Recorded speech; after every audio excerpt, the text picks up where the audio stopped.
అమరావతి మీద ఆంధ్రప్రదేశ్ అసెంబ్లీని ప్రత్యేకంగా సమావేశపరిచిన తర్వాత అక్కడ అమరావతి రైతులతో పాటు రాష్ట్రమంతా ఎదురు చూశారు. ప్రధానంగా అమరావతి చుట్టూ ఏవైతే సమస్యలు ఉన్నాయో వాటన్నిటి మీద ప్రభుత్వం సమాధానం చెబుతుందా, ఒక అకౌంటబిలిటీ ఫీల్ అయ్యి ఒక జవాబుదారీతనంతో వాళ్ళు ఏమైనా బాధ్యతగా మాట్లాడతారా, సమాధానాలు చెబుతారా అని. అక్కడ రైతుల వ్యూ పాయింట్లో ఫస్ట్ వాళ్ళకి ఏం కావాలి, వాళ్ళ కంపెన్సేషన్స్ ఇంకా రావాలి, రిటర్నబుల్ ఫ్లాట్స్, వాళ్ళకు ఉన్నటువంటి ఫినాన్షియల్ స్ట్రగుల్స్, ఇచ్చిన రిటర్నబుల్ ఫ్లాట్స్లో మరికొన్ని ఇబ్బందులు, ఇవన్నీ ఓవర్కమ్ చేస్తారా, చేస్తే ఎప్పటికీ చేస్తారు, ఎలా ఓవర్కమ్ చేస్తారు. అండ్ ఇప్పుడు కొత్తగా మళ్ళీ భూ సమీకరణకు మళ్ళీ వెళ్ళాలనుకుంటున్నారు. అది అవసరమా? ఇప్పుడున్న భూమి ఎప్పటికీ మౌలిక వసతులు కంప్లీట్ అయిపోతే మళ్ళీ భూమి ఏంటి? దీని మీద ఎక్కడా చర్చ జరగలేదు. అమరావతి మాస్టర్ ప్లాన్ అని ఒకటి ఉంది, దాని మీద ఎక్కడా చర్చ జరగలేదు. అసలు అవి ఇంపార్టెంట్ చర్చ జరగాల్సింది దాని మీదని. ఇంపార్టెంట్ అసలు ఏమేమి తీసుకురాబోతున్నారు, ఏ విధంగా డెవలప్ చేయబోతూ ఉన్నారు. దాన్ని ఒక విద్యా హబ్ చేస్తామంటే ఎట్లా చేస్తారు? ఐఐటీలు వస్తాయి, ఐఐఎంలు వస్తాయి, ఏమొస్తాయి? నారాయణ చైతన్య పెట్టేసి విద్యా హబ్ అంటే అయిపోతుందా? ఇవన్నీ కాదు. అసలు దానికి సంబంధించిన చర్చనే చేయలేదు వీళ్ళు. మెయిన్ అక్కడ రైతులు ఎన్నో ఆశలు పెట్టుకుంటారు, ఏమో వాళ్ళ ఆశలు తీర్చే విధంగా చర్చే జరగలేదు.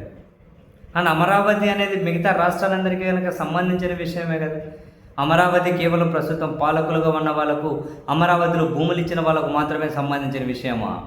పాలకులు వాళ్ళు పొగుడుకోవడానికి, ఇంకా అమరావతిలో భూములు ఇచ్చిన వాళ్ళ త్యాగాన్ని వాళ్ళు పొగడానికే సార్. పొగిడితే పొగడినాయండి, అంతవరకే పరిమితం కావద్దు కదా. అంతవరకే పరిమితం అయిపోతున్నారు. రాష్ట్రంలో మిగిలిన ప్రాంతాలు మరి వాళ్ళు గమనిస్తూ ఉన్నారు. మరి అమరావతి ద్వారా రాష్ట్రానికి ఏ విధంగా ప్రయోజనం కలుగుతుందో, ఎప్పటికి ప్రయోజనం కలుగుతుందో తెలియాలి కదా వాళ్ళకు కూడా. ఏమనంటే అది మీకు సంబంధం లేని వ్యవహారం అంటారు ఏంటి?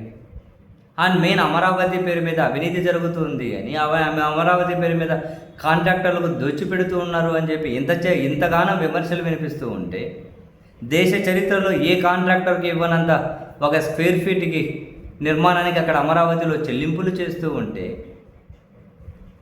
మరి ఎందుకు అంత చెల్లించాల్సి వస్తుంది? అసలు అమరావతిలో ఏం జరుగుతుంది అన్నది ప్రభుత్వం జవాబుదారీతనంగా సమాధానం చెప్పాలి కదా అసెంబ్లీ వేదిక మీద నుండి. మరి వీళ్ళు అంతగానం ప్రజల సొమ్ముతోటి ఒక సభ ఏర్పాటు చేసి, సభలో 5.5-6 గంటల సేపని చర్చ చేసి, వీళ్ళు 5.5-6 గంటలు చర్చ చేశారు కదా. అసలు అమరావతి చుట్టూ జరిగిన చర్చ కనీసం కొన్ని నిమిషాలైనా ఉందా అందులో? ఒక ఆయనేమో గన్ను తీసుకొని కాల్చాలంటాడు, ఇంకొకరేమో ఇంకా చంద్రబాబు, పవన్ కళ్యాణ్, నారా లోకేష్ ఉన్న ఈ భూమిలో మనం ఉండడం అదృష్టవంతులం అంటారు. ఏందో సంబంధం లేకుండా ఇంకొక ఆయనేమో పిటకథలు చెబుతారు. 20 మందికి పైగా మాట్లాడేది. ఎక్కడైనా కనుక అర్థం ఉండేది, అర్థవంతమైన చర్చ అవేమీ జరగలే. నాకంటే మీకంటే అమరావతి రైతులే బాధపడి ఉంటారు. ఉసూరుమని ఉంటారు వాళ్ళు వెయిట్ చేసి టీవీలు చూసి. మరి తీర్మానం చేసి పంపించేశారు, ఒక్కటే అన్నిటికీ సమాధానం కాదు కదా. తీర్మానం చట్టబద్ధత వచ్చేసింది అనుకుందాం, అయితే అసలైన డెవలప్మెంట్ కదా కావాలి అక్కడ.